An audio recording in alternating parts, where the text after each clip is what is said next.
On my 21st birthday, my grandfather smiled and asked how I'd been spending my $3.4 million trust fund. I stared at him confused. What trust fund? Welcome to the last lesson. I'm so glad you're here. If this is your first time, please subscribe.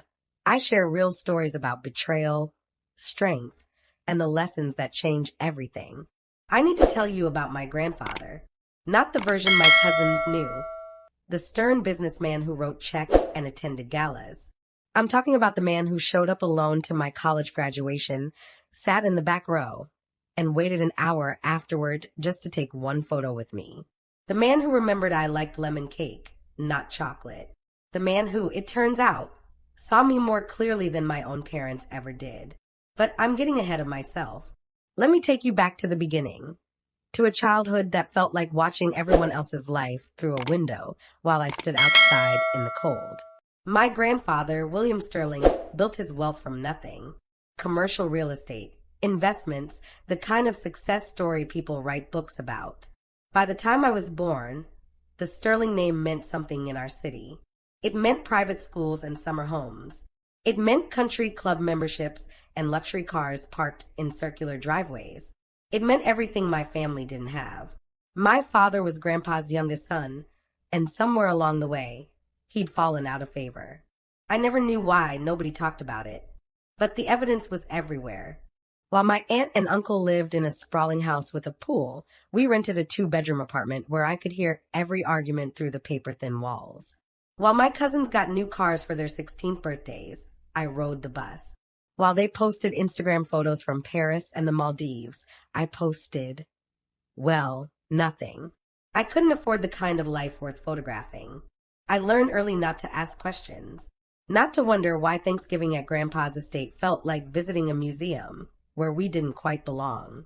My mother would grip my hand too tight as we walked through those marble hallways, her smile frozen and brittle. My father would drink too much wine and get quiet, staring at the paintings on the walls like they personally offended him. We're grateful to be included, my mother would whisper to me in the car ride home, though her voice never sounded grateful. It sounded bitter, tired, like someone forcing down medicine. I accepted it as normal. This was just how things were. Some people were rich. Some people struggled. We were the ones who struggled, and that was okay. I'd make my own way. I got my first job at 15. Weekend shifts at a local coffee shop. By 17, I was working 2 jobs, saving every dollar for college. My parents said they couldn't help with tuition. Money's tight, my father would say, not meeting my eyes. You understand. I understood. I worked 40-hour weeks while taking a full course load. I lived off ramen and day-old pastries the bakery near campus was throwing away. I wore thrifted clothes and learned to cut my own hair from YouTube tutorials. My laptop was 6 years old and held together with duct tape, but it worked, and that was enough. I never complained. Not once. Because here's what I believed. I was building character.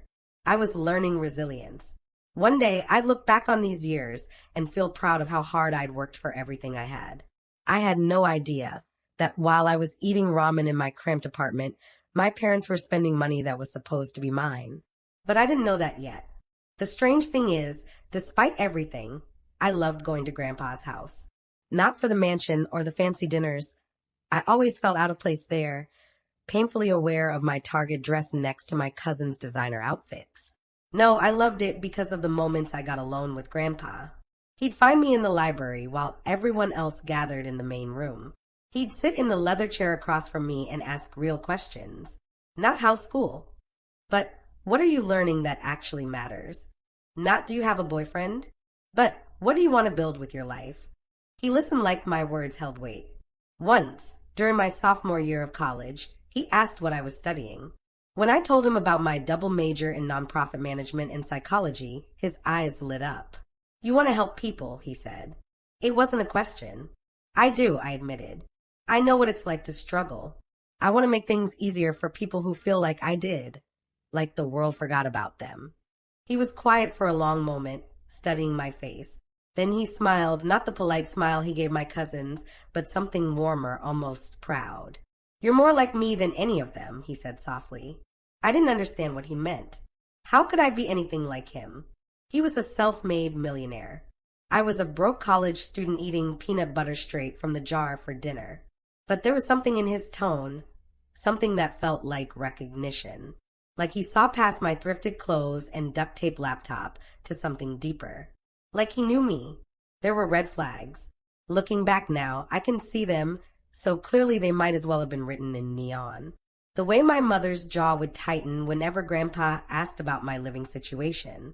The way my father would change the subject when Grandpa mentioned making sure I was taken care of. The strange looks my aunt and uncle would exchange when I was in the room. Not quite pity, not quite guilt, but something uncomfortable that lived between the two. And then there was Grandpa's lawyer. Mr. Harrison attended every family gathering, always hovering at the edges, always watching. I caught him staring at me more than once, not creepy, just observant, like he was waiting for something. Once, at a 4th of July barbecue, he approached me while I was alone by the pool. "Your grandfather speaks very highly of you," he said. "That's kind of him," I replied, uncertain why he was telling me this. "He's a good judge of character." Mr. Harrison's expression was unreadable. He sees things others miss. Before I could ask what he meant, my mother appeared, her hand on my elbow, steering me away with a brightness that felt forced. "Don't bore Mr. Harrison with small talk," she said, laughing too loud. But I'd seen her face before she composed it. She looked afraid. The last normal memory I have is from 2 weeks before my 21st birthday. Grandpa called me directly, not my parents, me. He never did that. "I'm planning something special for your birthday," he said. "Just family. I want you there." "Of course," I said. "I wouldn't miss it."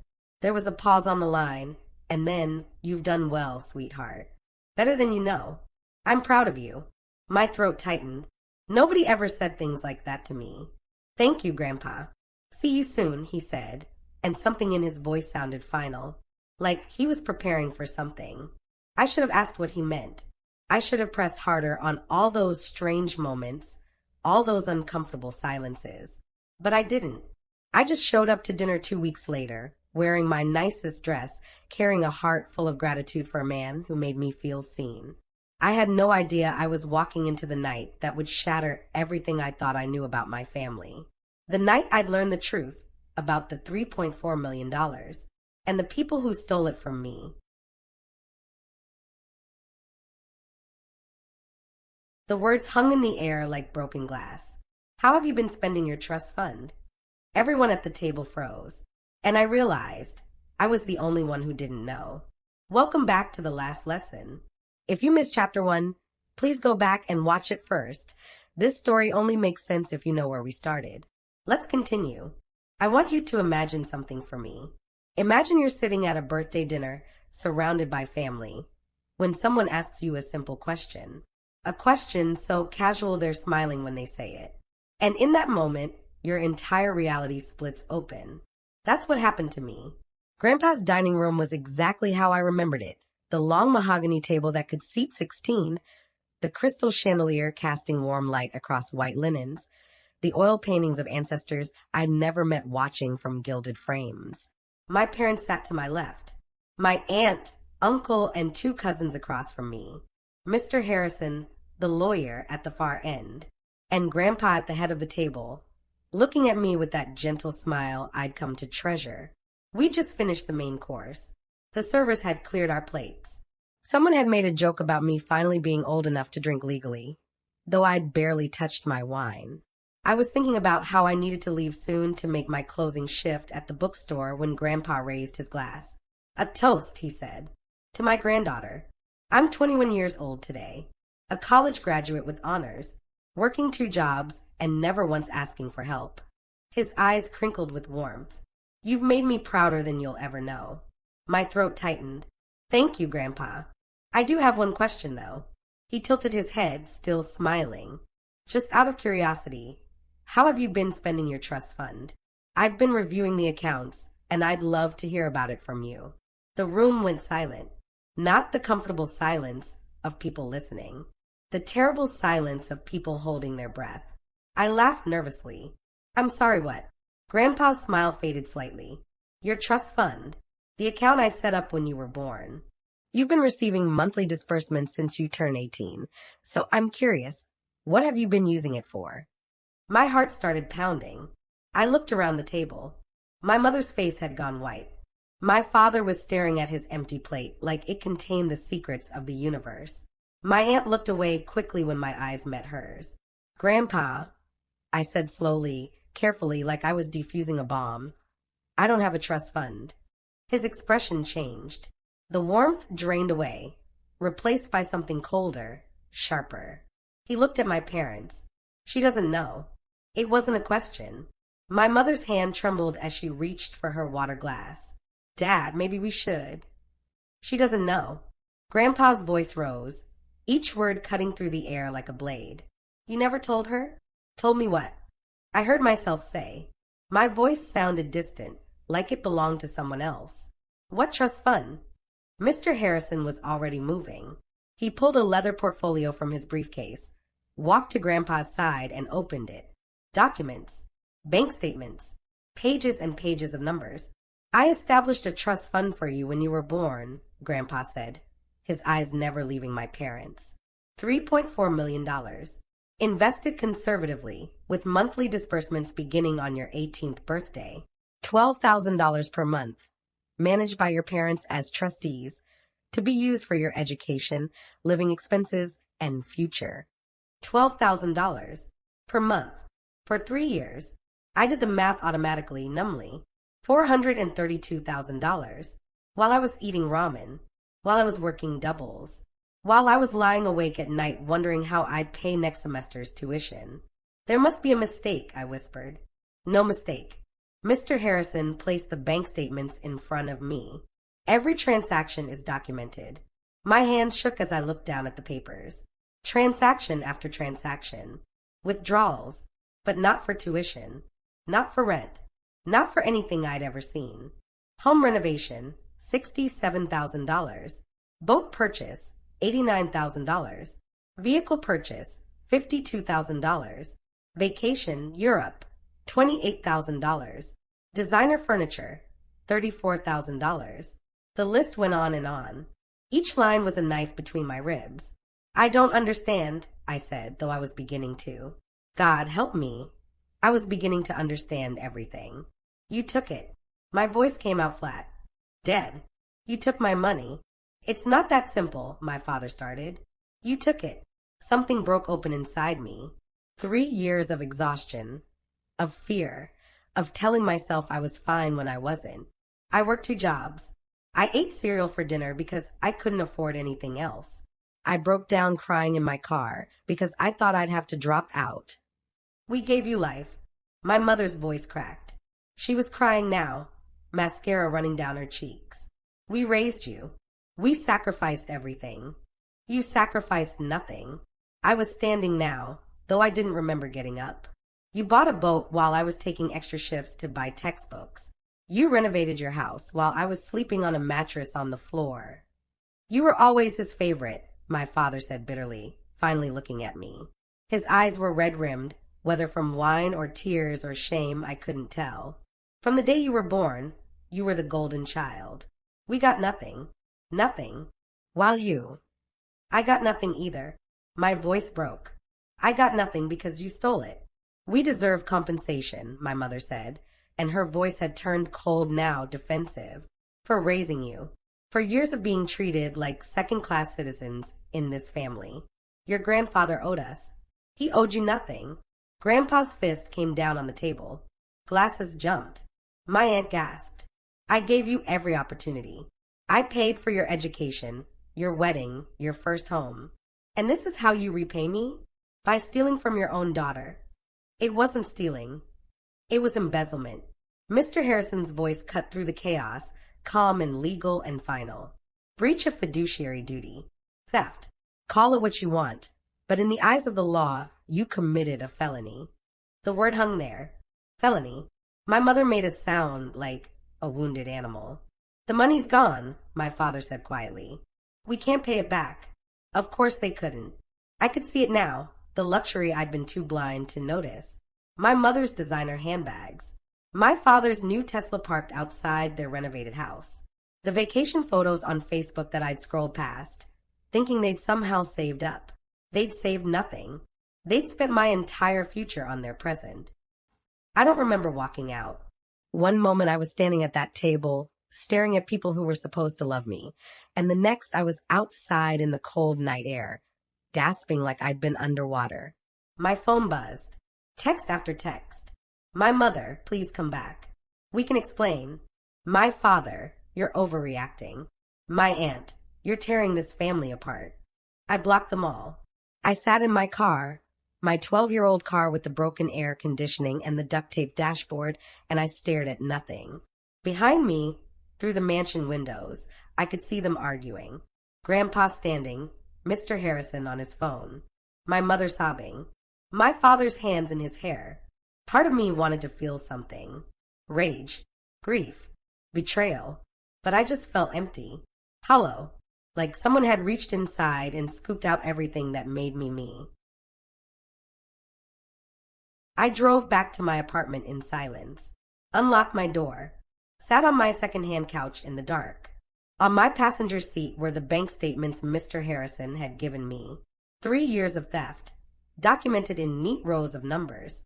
Each withdrawal felt like reading my own autopsy report. This is what your life was worth to them, I thought. A boat, a vacation, new furniture. My phone rang. Grandpa. I answered. I didn't know, he said immediately. His voice sounded old, broken. I swear to you I didn't know. I believe you. And I did. I'm going to fix this. You can't fix this. The words came out steady. Calm. The kind of calm that comes after something inside you dies. The money's gone. And even if it wasn't, I stopped, swallowed hard. Even if it wasn't, they let me suffer. They watched me struggle and they did nothing. That's the part you can't fix, Grandpa. That's the part that can't be undone. Silence on the line. Then, what do you want me to do? I looked around my tiny apartment, at the life I'd built from nothing, at the strength I'd found in the struggle. They tried to take everything from me, but they couldn't take who I'd become. Whatever you think is right, I said. I trust you. After we hung up, I sat in the dark for a long time. Tomorrow, I'd learn about lawyers and lawsuits and criminal charges. Tomorrow, my family would fracture beyond repair. But tonight, I just sat with the truth. The people who were supposed to protect me had betrayed me in the worst way possible. And somehow, I'd have to find a way to live with that. They say revenge is a dish best served cold. But I learned something better. Sometimes you don't need to seek revenge at all. Sometimes people destroy themselves, and you just watch. The first call came at 7 in the morning, 3 days after my birthday. My mother. I stared at her name on my screen, watching it ring and ring until it went to voicemail. Then immediately it rang again. And again. On the 4th call, I answered. Please. Her voice was wrecked, desperate. Please, you have to talk to your grandfather. He's pressing charges. Criminal charges. Do you understand what that means? I understood perfectly. Mr. Harrison had explained it all to me the day before, sitting across from me in a quiet office while I signed paperwork with hands that wouldn't stop shaking. Embezzlement. Breach of fiduciary duty. Theft by conversion. My parents had committed multiple felonies. And unlike the money, which was gone, spent on things that couldn't be returned, the legal consequences were just beginning. Mom, I said quietly, you stole over $400,000 from me. We were going to tell you. When? The word came out sharper than I intended. When I was 30. 40? Never. We needed it. You don't understand the pressure. I worked 2 jobs through college. I understand pressure just fine. She was crying now, that hitching, gasping, kind of crying that used to make me want to comfort her. But something in me had calcified, hardened. If you don't drop this, we'll lose everything. The house, everything. Your father could go to prison. Is that what you want? To destroy your own family? I looked around my apartment, at my duct tape laptop, at the cracks in the ceiling I'd stared at on nights when I couldn't afford to turn on the heat. You destroyed this family, I said. Not me. You did this. I hung up. She called back 17 times that day. I didn't answer once. The legal proceedings moved faster than I expected. Mr. Harrison explained that the evidence was overwhelming. Every withdrawal was documented.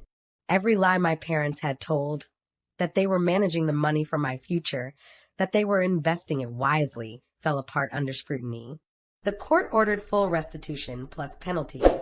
My parents would have to pay back every cent with interest. They can't, I told Mr. Harrison. We were in his office again. Papers spread between us. The money's gone. Then they'll liquidate assets. His tone was matter of fact. Legal. The house. The boat. The cars. Everything purchased with your trust fund money. I nodded slowly, letting it sink in. Everything they'd bought with my future would be taken away. There was a poetry to it that I couldn't quite feel yet. My phone became a battlefield. My father sent long, rambling texts about how I was choosing money over family. My aunt called me selfish, cruel, vindictive. My cousins, the golden children who'd grown up with everything, posted vague messages on social media about family betrayal and forgiveness. The irony would have been funny if it didn't hurt so much. But there were other messages too. My grandfather's lawyer. Your grandfather wants you to know he's changed his will. Your parents are no longer beneficiaries. A former family friend. I always wondered why you worked so hard when your grandfather was so wealthy. Now it makes sense.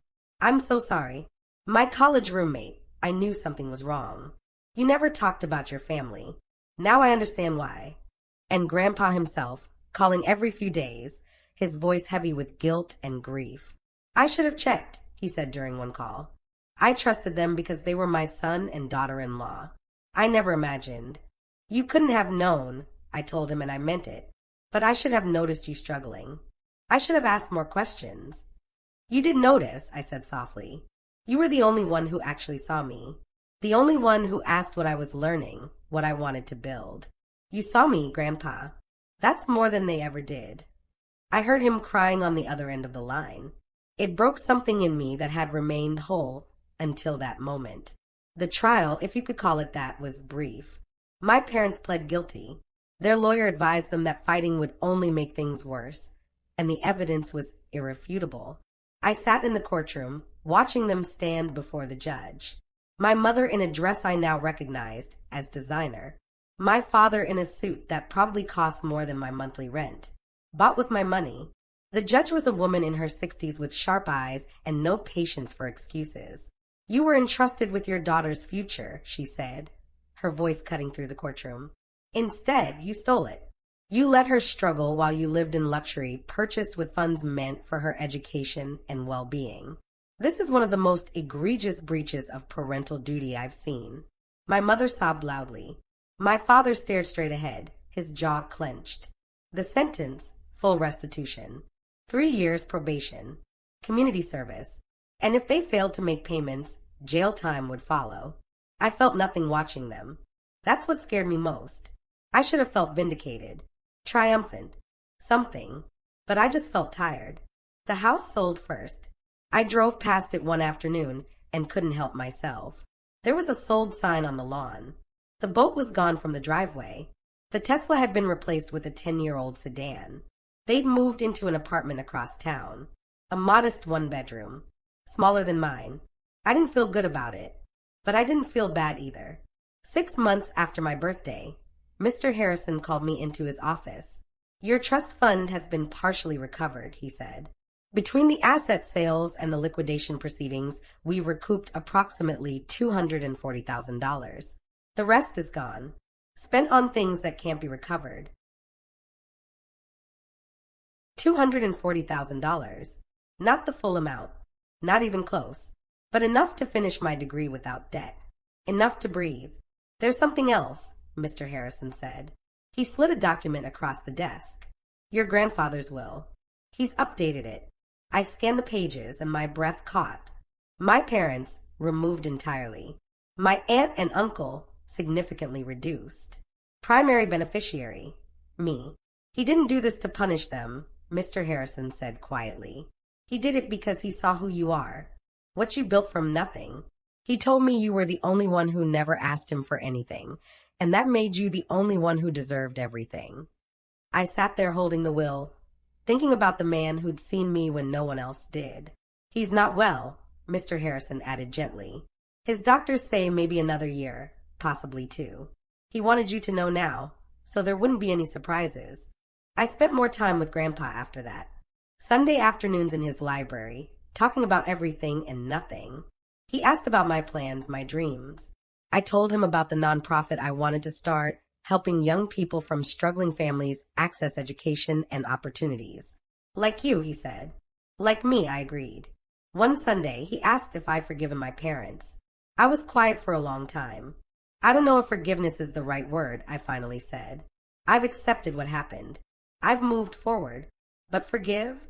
That would require them to actually be sorry for what they did, not just sorry they got caught. He nodded slowly. You're wiser than I was at your age. I learned from the best, I said, and I meant it. My parents tried to reach out sporadically. Birthday texts, holiday cards, awkward attempts at reconciliation that never quite named what they'd done.